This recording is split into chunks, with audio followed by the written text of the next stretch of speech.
Por ahí la doctora Vanessa nos pidió que les comentáramos que por favor asistieran, ya, y no por obligación, sino que hay temas de bastante relevancia, principalmente el viernes, que se trabajan sobre sistemas de monitoreo para detección de enfermedades, que es lo que nosotros estamos haciendo aquí. Entonces, jóvenes, el próximo viernes no habría clase, no significa que no los voy a estar checando. Por favor, conéctense a la sesión, por favor, a la sesión de Zoom del simposio, que empiezan creo que desde las 9 de la mañana hasta las 12:40, que más o menos corresponde en el horario que nosotros estamos. ¿Quién quite y de una de esas pláticas les llama la atención algo y ustedes se motivan a lo mejor en trabajar una tesis sobre eso? ¿Sale? Recuerden, yo les hablo de tesis, pero siempre es importante y les comento siempre a los muchachos de biomédica, titúlense, no importa cómo sea. Por ahí ustedes saben que se pueden titular de muchas maneras: promedio, tesis, diplomado, creo que prácticas, algo así, creo que realizar un manual de prácticas, etcétera. Creo que hay un montón. Lo único que ustedes deben de tomar en cuenta es que sí, titúlense, por favor, porque cuando lleguen ya allá afuera, van a ver que hay un montón de competencia. Y si ustedes traen un título, pues los van a tomar en cuenta, ¿sale? Para que eso es bastante importante, ¿sale? Ok, sobre lo segundo, la parte que les mandé por ahí es un archivo comprimido. Son señales totalmente reales de una base de datos que viene en Internet. Esa base de datos por ahí viene descrita en el artículo que viene en el archivo comprimido, ¿sale? Después la vamos a checar, ahorita vamos a empezar a platicar sobre ella. Es una base de datos de personas que tienen epilepsia, pero epilepsia de dos tipos. Una, donde la epilepsia, que ustedes no ven convulsiones, sino simplemente ven que la persona se pierde o que está ida, no sé cómo podría decirlo correctamente. Y también hay convulsiones donde, hay personas que sufren epilepsia pero con convulsiones. Vamos a trabajar con la más compleja o la más fácil, entre comillas, porque cuando uno sufre convulsiones, pues las señales se empiezan a mover más drásticamente, ¿no? Entonces, en ese sentido, vamos a trabajar eso. Espérame tantito.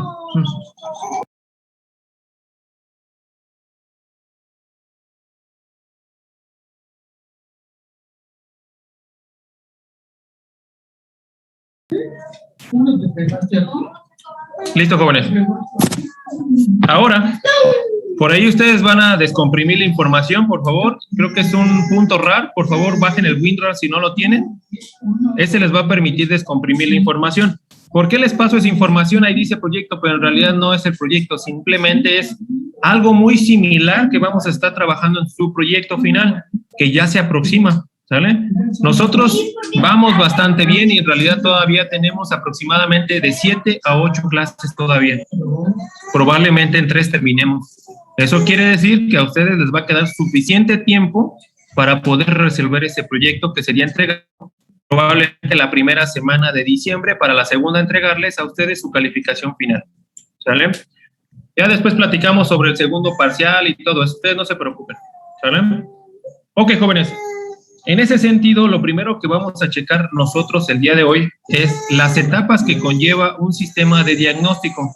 Y este sistema de diagnóstico o estas etapas o bloques aplica tanto para seres humanos como para máquinas. Es exactamente lo mismo. Al fin y al cabo, nosotros veámonos como máquinas. Nos ponen sensores y pueden adquirir información de nosotros. Las máquinas es exactamente lo mismo. Le pongo sensores y puedo obtener señales de ellas. ¿Sale? Entonces, en ese sentido, por aquí en el pizarrón, voy a poner un diagrama a bloques de las etapas que se conllevan en un sistema de diagnóstico, que es lo que nosotros nos hemos enfocado en procesamiento. ¿Sale? Entonces, en ese sentido, por aquí, aunque se vea feo, bonito.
Ok, no sé si se alcanza a ver bien o no, pero bueno, ahorita se los voy a mencionar. Este es a grandes rasgos, los bloques que se ocupan para un sistema de diagnóstico, donde tenemos el ser humano y a ese ser humano le aplicamos lo que son los sensores. Al fin y al cabo, ya saben, sensores para medir la actividad eléctrica del cerebro, magnética, los músculos, el corazón, etcétera. Hay un montón de sensores, ¿sale? Esto es una área muy bonita, en realidad. Creo que por ahí la doctora Vanessa la trabaja, creo que es el área de biosensores, donde ponen ciertas cuestiones químicas que yo no entiendo y reacciona y entrega un resultado, ¿no? Que está bastante interesante para después caracterizar. Después de ahí, de los sensores, pues al fin y al cabo el sensor te da la variable o te da un resultado.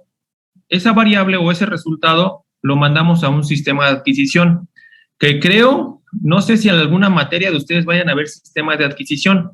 Lo que sí sé es que sí acondicionan la información, que es a través de amplificadores operacionales, es decir, agrandarla, reducirla, multiplicarla, dividirla, lo que sea. ¿Para qué? Para que pueda ser adquirida por el sistema de adquisición. El sistema de adquisición, si ustedes lo quieren hacer desde cero, está interesante. Simplemente comprende lo que es un sistema o una tarjeta o un chip que viene un convertidor analógico a digital. Pero hay algunos sensores que ya te dan el resultado digital, entonces ya no tienen que convertir nada. Simplemente leerlo a través de una tarjeta. ¿Para qué? Para que esa tarjeta me permita una comunicación con un sistema hardware. ¿Qué es un sistema hardware? En pocas palabras, puede ser su computadora, puede ser ¿qué? Puede ser un FPGA, puede ser un DCP, lo que ustedes quieran, una Raspberry, algo que pueda manipular datos digitales. Ahora, una vez que nosotros tenemos la información ya que adquirimos, la mandamos a un hardware, la primera parte que nosotros tenemos que hacer es la parte de preprocesamiento. La etapa de preprocesamiento, como lo hemos venido viendo ya en estos últimos días, ¿qué es preprocesamiento? Si lo vemos burdamente, es paso de una gran cantidad de información a otra gran cantidad de información. Así de fácil. ¿Cómo lo hago? Transformada de Fourier, transformada Music, filtros digitales, transformada Wavelet. ¿Sale? Eso es preprocesar. ¿En qué me ayuda a preprocesar? De acuerdo a lo que hemos venido viendo. Muy fácil. Si ustedes se acuerdan, por ejemplo, de la transformada Wavelet, donde se vio más ese efecto, era que distribuía la información en diferentes bandas de frecuencia. ¿Con qué objeto? Que yo pudiera observar más claramente lo que eran las características contenidas en la señal, que es muy complejo el poderlas obtener directamente en lo que es la señal original. Ahora, una vez que nosotros pasamos por preprocesamiento, ahora necesitamos ver o cuantificar esas características, porque yo las veo, pero dices, chale, pues ese pico, ¿qué? Ahora con un procesamiento nosotros podemos clasificar o cuantificar en este caso, cuantificar esas características. Por ahí nosotros nos centramos en fractales, que es una de las muchas que existen de procesamiento. Fractales deben de recordar que lo que hace es medirles a ustedes la repetitividad geométrica de la señal. En ese caso, cuando un fenómeno, o por ejemplo una persona que está sana, pues tiene un complejo geométrico, pero cuando ese complejo geométrico cambia, significa que la persona pues puede estar sufriendo de alguna enfermedad, como por ejemplo el Alzheimer. Ustedes saben que la conexión o la interconexión neuronal pues empieza a perder. Entonces quiere decir que lo que nosotros captamos en las señales del cerebro van a cambiar su geometría. Entonces los fractales pudieran ser algo interesante el poder aplicar en las señales del cerebro. ¿Sale? Es por eso, pero recuerden, estamos en sexto semestre y por eso hay una materia todavía más adicional sobre procesamiento, ¿ok?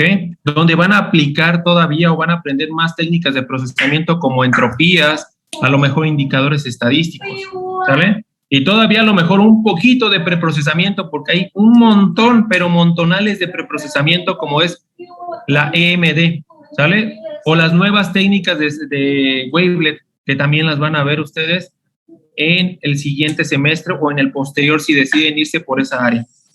Ahora, burdamente recuerden, procesamiento llega a un montón de información y se reduce a un solo dato o a pocos datos de información, ¿sale? Ahora, finalmente necesitamos saber si esa característica que estamos midiendo fue buena para diferenciar entre lo que yo quiero o aplicarla al fenómeno que estoy estudiando, porque nosotros vamos a tener un montón.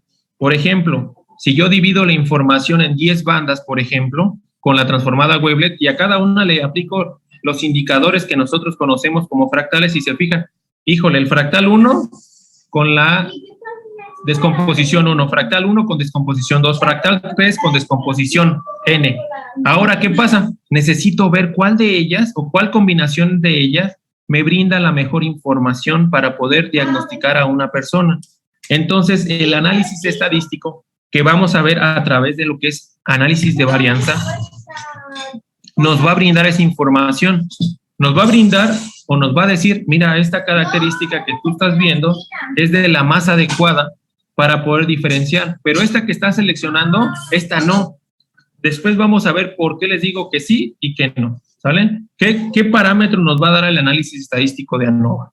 Finalmente, una vez que seleccionamos las características más discriminatorias, en base a esos valores, porque son números, ustedes van a obtener valores de 1.5, 10, lo que sea, ¿sale? Pero van a decir ese número, ¿qué me dice? Ah, ahora con esos números entreno un clasificador para que después, cuando llegue una nueva señal, me dé un diagnóstico de manera automatizada. Ese es el objetivo. Que llegues desde un punto que yo le pongo un sensor a una persona hasta que se le dé su diagnóstico de manera automática. Ahora, este planteamiento puede cambiar en ciertos puntos. Por ejemplo, si nosotros queremos que una persona diagnosticarle si tiene alguna enfermedad, por ejemplo, del cerebro, a lo mejor Alzheimer, epilepsias, lo que sea, ahí no hay problema que yo me tarde un día, a lo mejor, en procesar la información. Quiere decir que mientras más encadenamientos tenga, probablemente tenga un mejor resultado, ¿sale? Ahora, yo les comentaba que nosotros estamos trabajando una área, pero de predicción. Quiero predecir que te va a dar un infarto, quiero predecir que te va a dar una crisis epiléptica. Entonces, mientras más bloques, más retraso tengo, porque tengo que aplicar más tiempo de cómputo en cada una de ellas. Entonces, lo que nosotros estamos haciendo actualmente es que esta etapa, tratando de evitarla. Quiere decir que el procesamiento debe de ser capaz de identificar características en la señal original y tiene que ser bastante bueno porque va a trabajar con un montón de ruido o va a observar un montón de cosas en la señal original. Eso es lo que nosotros estamos tratando de hacer. ¿Por qué? Al momento de evitar esto, estamos evitando un tiempo de cómputo, el cual me puede retrasar un resultado final. Entonces, cuando tenemos esto, pues también tenemos que ver qué técnicas de procesamiento ocupamos, porque hay algunas técnicas de procesamiento que ocupan demasiado tiempo de cómputo. Pero por eso, ustedes van a ir viendo un montón todavía de técnicas el próximo semestre. Ahora, ¿cómo puedo yo medir? La mayoría de los artículos que vienen en línea les hablan de las técnicas de procesamiento y les dicen que a lo mejor ocupan n multiplicaciones o n sumas, lo que sea. Eso a nosotros está bien y lo pueden reportar.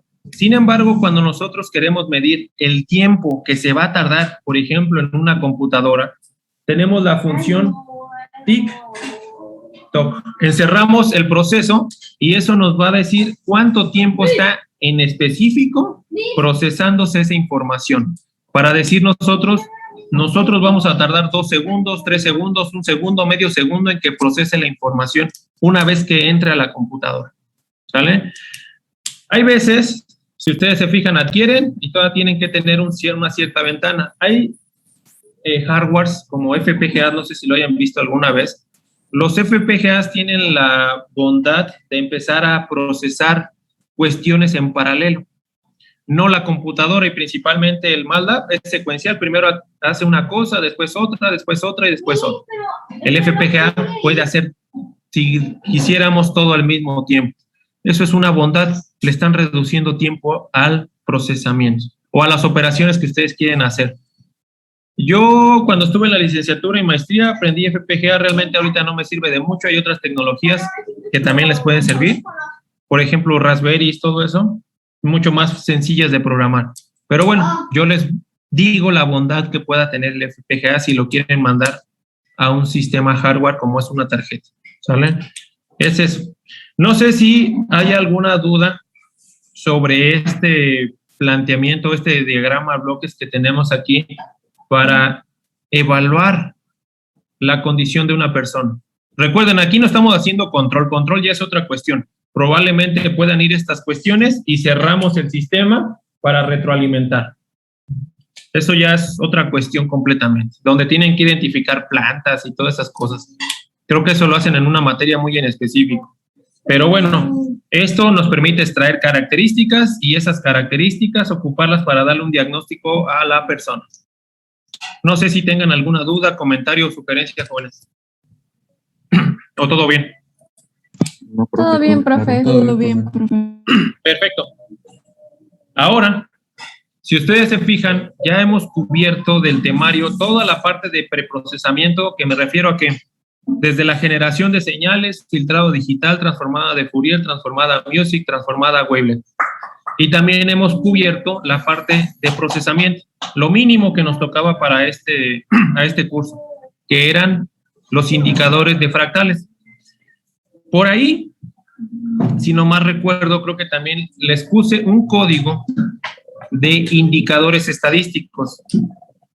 Déjenme checarlo para no estarles mintiendo esa parte. Voy a abrir el Classroom y ahorita se los muestro, por favor. De 2025.